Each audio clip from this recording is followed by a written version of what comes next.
এই সংকটকালীন সময় ছিল, ভবিষ্যতেও তারা থাকবে, এই ব্যাপারে আমাদেরকে আশ্বস্ত করেছে। গ্রাহকরা তাদের চাহিদা মতো যে কোনো অ্যামাউন্ট তুলতে পারতেছেন এবং এই গ্রাহকের আস্থাটাই আমাদের মূল পুঁজি।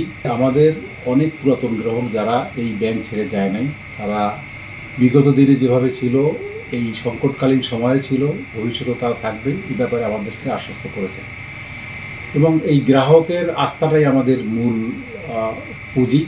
আমরা গ্রাহকদের আস্থা নিয়েই আগাতে চাই এবং 2025 সাল গ্রাহকরা আমাদের সাথে আবার সেই আগের মতো স্বাভাবিক লেনদেন করবেন এবং অলরেডি শুরু করেছেন এবং আমরা আবার সেই ব্যাংকটা ঘুরে দাঁড়িয়েছে।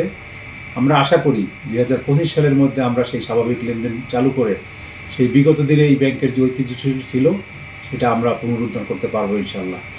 এ ব্যাপারে বাংলাদেশ ব্যাংকের সার্বিক সহায়তা আমরা পাচ্ছি, ভবিষ্যতে ইনশাল্লাহ পাবো।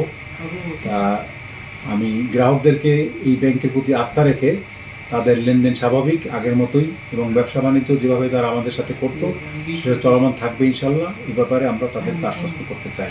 আরেকটা বিষয় হলো যে আমাদের এখন লেনদেনটা স্বাভাবিক হওয়ার কারণে গ্রাহকরা তাদের চাহিদা মতো যে কোনো অ্যামাউন্ট তুলতে পারতেছেন, যে কোনো অ্যামাউন্ট তারা তুলতে পারতেছেন।